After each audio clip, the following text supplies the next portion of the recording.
Et bonjour, j'espère que vous allez bien. Ça y est, ma voix est enfin revenue et on va pouvoir attaquer un nouveau département. Et je vous propose de découvrir aujourd'hui les Alpes-Maritimes avec une première histoire qui se veut un peu moqueuse.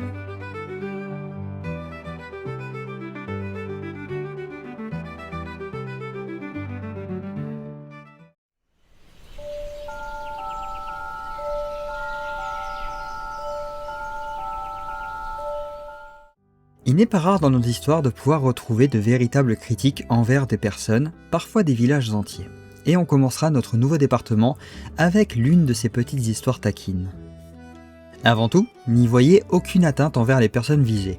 Ce n'est qu'une histoire après tout. De même qu'aucun animal, je l'espère, n'a été blessé au fait de cette légende. D'ailleurs, il faut que je vous dise une chose.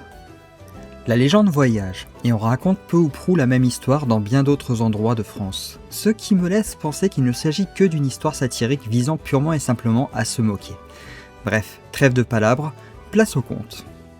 Les habitants de Roure, qui sont décrits comme fous, étaient également riches autant qu'avares, ce qui les amenait à ne rien laisser se perdre, allant même jusqu'à lorgner sur les hauteurs du clocher du village. Pourquoi ? Tout simplement car avec le temps, de l'herbe avait fini par y pousser, et ne voulant pas en perdre un brin, il fut décidé d'en faire profiter le bétail du coin.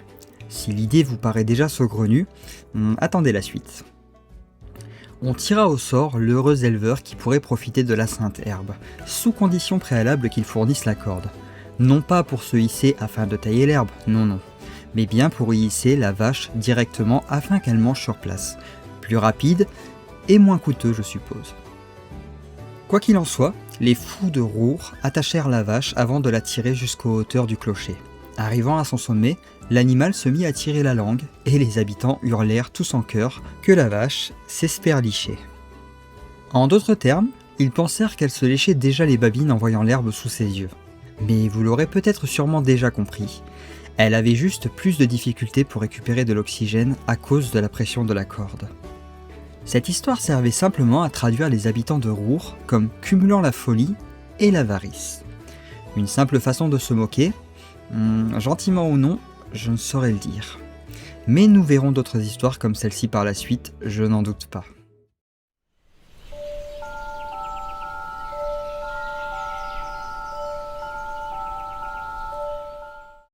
Non loin de Colmar-les-Alpes, il y a une légende nous parlant d'un miracle, d'une muette qui aurait retrouvé la voix. Malheureusement, cela ne se passa pas exactement comme elle l'aurait souhaité, mais nous allons bien évidemment découvrir cela ensemble. Il fut un temps où une riche famille de Colmar-les-Alpes avait une fille dont aucun son ne pouvait sortir de sa bouche, tant et si bien qu'il leur était impossible de la marier, car elle était aussi leur seul et unique enfant. Ne voulant pas voir la lignée décliner, contexte d'époque oblige, son père tenta de lui faire consulter les plus grands spécialistes, les faisant même venir d'au-delà des frontières de la France. Pourtant, sans aucun succès, car sa jeune fille demeura muette malgré les soins. Ce fut donc vers la foi qu'ils se tournèrent, entreprenant des pèlerinages dans divers grands lieux de culte du pays. Priant jusqu'à s'en rompre les doigts, aucun miracle ne vint pourtant les saluer, et ils rentraient toujours sans que la jeune femme ne fasse entendre le son de sa voix. Alors que pourtant, la solution n'était pas si loin. De l'autre côté du col des Champs, une église fut bâtie en l'honneur de Saint Clément, construction à laquelle il aurait contribué. Une église dont on ne peut observer aujourd'hui que des ruines. Quoi qu'il en soit, le père y emmena sa fille dans l'espoir que quelque chose s'y produise et entreprit le chemin en espérant un résultat. Il faut aussi savoir que Saint Clément était connu pour ses miracles rendant la parole aux muets. C'est d'ailleurs ce qui les avait décidés à s'y rendre. Et le miracle s'accomplit bien avant leur arrivée. À peine avait-elle aperçu le toit de l'église que la jeune femme avoua être impatiente de pouvoir rendre grâce au saint qui lui avait rendu sa voix. Bien que surpris, le père estima qu'il n'était pas nécessaire d'aller plus loin, faisant marche arrière après avoir dit que le saint homme, où qu'il soit, comprendrait combien leur gratitude s'en trouva immense, et qu'il louerait leur reconnaissance depuis chez eux. La jeune femme ne voulut tenir tête à son père, ainsi elle se tut. Une fois arrivée, elle ne parla pas plus, même lorsqu'on vint la voir de tous bords à l'annonce de ce miracle. La muette l'était bien redevenue, car jamais plus on n'entendit le son de sa voix éphémère.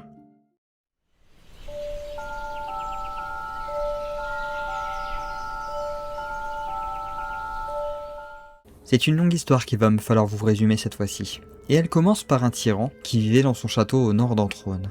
Un homme qui n'avait que faire de sa population, au point de lui infliger les pires sévices, tant aux hommes qu'aux femmes. Le ras-le-bol en fut tel que les mères de famille poussèrent peu à peu l'esprit de révolte de leurs époux. Mais l'attaquer de front n'était certainement pas la meilleure des idées. Alors ils tendirent un piège au seigneur.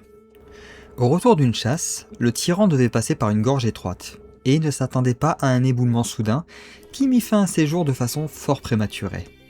Débarrassée du mal, la population du coin se laissa aller à la fête, allumant des feux sur les sommets alentours en signe d'allégresse.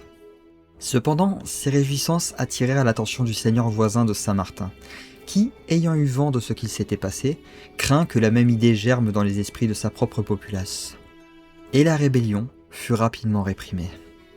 Pourtant, une aide inopinée se fit connaître pour les mutins, en la personne de la fille du seigneur de Saint-Martin lui-même, qui monta un stratagème pour gagner du temps et retarder l'exécution des villageois vaincus.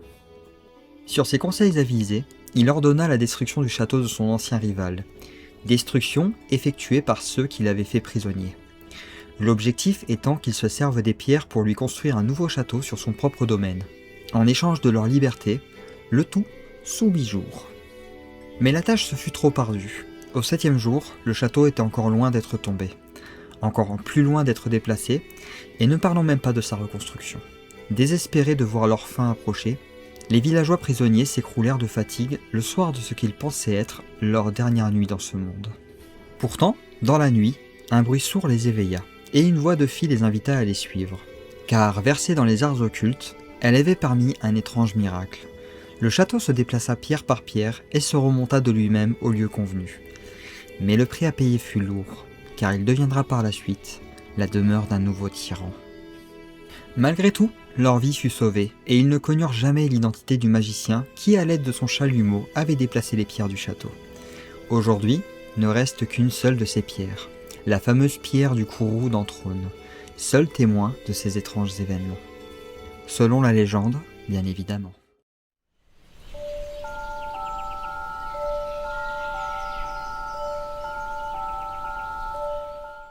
Comme dans l'histoire précédente, nous allons parler d'un seigneur. Son histoire n'aura cependant pas connu une fin aussi abrupte que celui du nord d'Antrone. Enfin, abrupte n'est peut-être pas le meilleur mot en réalité, car le fil de sa vie fut coupé tout aussi net. Mais bref, ce n'est bien évidemment pas de sa mort que nous allons parler, mais bien de son vivant. Car l'homme, connu sous le surnom de Barberousse, avait pris pour modèle Barbe Bleue, et était un scélérat de la pire espèce. Quand l'envie l'en prenait, il entamait une croisade en la faisant passer pour une décision religieuse, et en revenait toujours avec une nouvelle femme. Cette dernière, ne se doutant pas qu'elle se jetait dans la gueule du loup, rejoignait alors son château avec les yeux brillants d'une future reine. Les habitants de Saint-Dalmas de Val-de-Blore le savaient, et prenaient en pitié chaque nouvelle victime qu'ils pouvaient alors observer dans la tour du château derrière ses barreaux. La pauvre femme dépérirait et finirait par disparaître avant que ne s'entame une nouvelle croisade, et avec son retour, une nouvelle victime. Au retour d'une croisade, il en ramena une qui était d'une telle beauté, d'une telle élégance, que tous les habitants du village tombèrent sous son charme.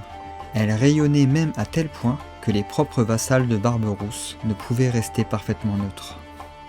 Et pour cause, car une fois au château, personne n'accepta de conduire la belle dans la fameuse tour, que l'on nommait depuis longtemps la tour de la faim. Ce fut le seigneur qui l'y conduisit. Et, plusieurs jours plus tard, le même malheur frappa la malheureuse.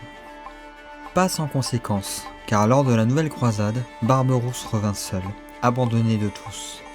Seul dans son château, il décida de se rapprocher des gens du village, et construisit une nouvelle demeure, pour ensuite jeter son dévolu sur la fille d'une paysanne. De façon toujours aussi abrupte, il alla jusqu'à la menacer de l'enfermer dans la tour de la faim à son refus. Sauf que, le jeune charpentier, son fiancé, ne l'entendait pas de cette oreille. Il tendit un piège et mit fin au jour du Seigneur d'un coup de maniéré, une sorte de grosse hache. Depuis ce jour, on prétend que les habitants de Saint-Dalmas de Val-de-Blore se font surnommer les Manérous. Ce fut une sombre histoire, mais ils étaient alors libérés d'un tyran, et n'en demeure que ce surnom, ainsi que la légende.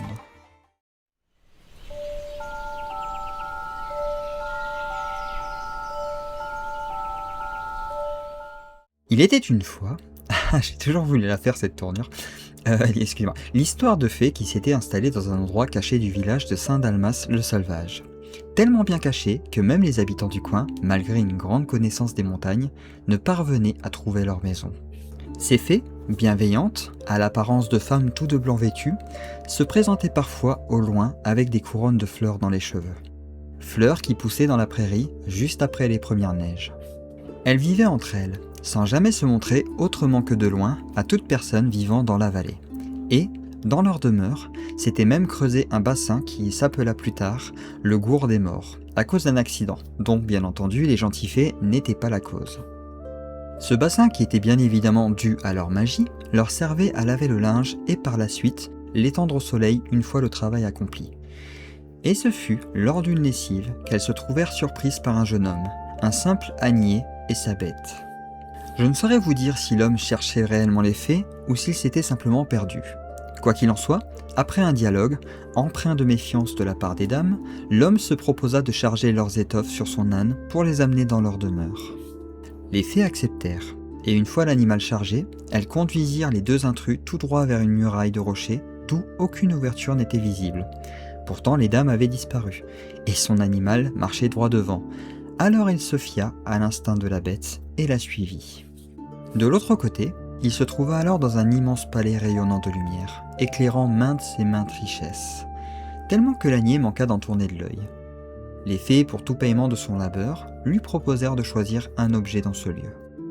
Mais l'homme n'était qu'un ânier, et donc très loin de reconnaître la valeur des objets brillants du domaine.